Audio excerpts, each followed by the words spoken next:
Okay, let's admit it. Paying $1,000 for a smartphone in 2019 is stupid.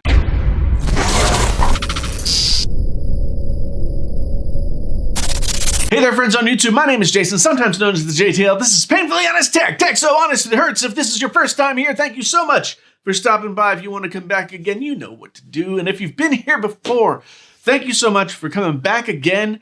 I really do appreciate it. Now, let's just get straight into the business at hand. In 2019, the smartphone has, let's say, matured. The market for the high-tier phones has sort of flattened out. And the question is it against our own best interest? Are we kind of stupid for buying $1,000 smartphones when there are probably completely serviceable options out there? Now, the brand new Pixel 3a and 3a XL are the latest example of a phenomenon that no one seems to really want to admit. There's no reason for the majority of us to pay anywhere near $1,000 for a phone. Now, ironically, the people who are going to be watching this video, in fact, myself, who are making this video, are the ones who are in that minority who likely buy high-priced phones every year, if not more than one. But I want to know if there's anyone out there who can truly tell me they wouldn't be able to have 90% or more of the experience they have on a $1,000 phone on a phone that costs half the price or less. The Pixel 3a, I mean, I've been using it for a couple of days now. It's really a great phone. There's nothing that I have seen or experienced that has made me miss the $1,000 phones that I have. Last year, we had the Poco phone. Of course, OnePlus phones have been mid-range flagship killers, as they say, for years, although now they're edging up to flagship prices themselves, but that's a business model. We're not talking about that.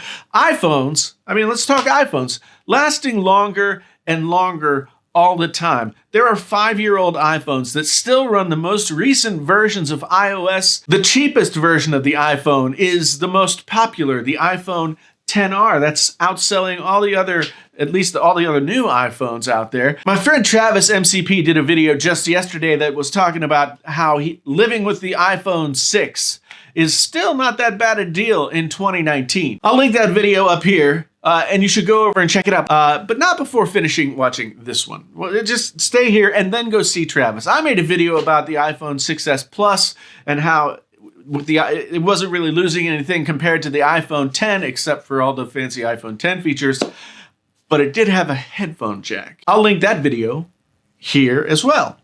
In 2019, there are no real jumps in number of features or usability from one year to the next. I mean, there might be small tweaks here and there and some cool stuff maybe a little bit, but nothing that really fundamentally changes the way a phone operates. In fact, no matter what iPhone you have, if you have a 6S, I think they support down to the 5S now, they all get the same iOS update every time. Even most Android phones get at least 2 versions of Android before they're phased out, which is terrible, I know. But still, it's 2 to 3 years worth of updates. Does the phone really lag behind so far? Even after that?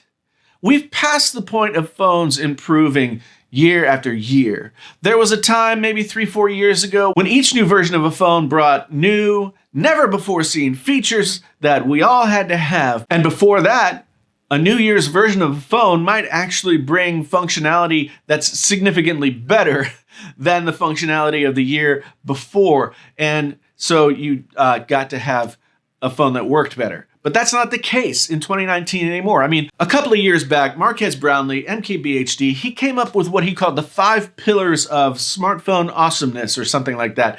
And those 5 pillars were design, display, performance, camera, and battery. Now, I'm going to go out on a limb and say that the majority of flagship phones and even the majority of mid-tier and maybe even low-tier phones have been hitting on all cylinders and getting most of those right. In fact, the mid and lower tier phones usually have better battery life because they don't have as many things going on all over the place. So why then are we paying $1,000 for smartphones when phones half that price or less can compete with the $1,000 phones and features and functionality, and the majority of them, at least in the mid-range, like this Pixel 3a XL right here, score well on the 5 pillars scale. So let me ask you this. Is there actually a real practical reason for the majority of people to buy a $1,000 smartphone in 2019?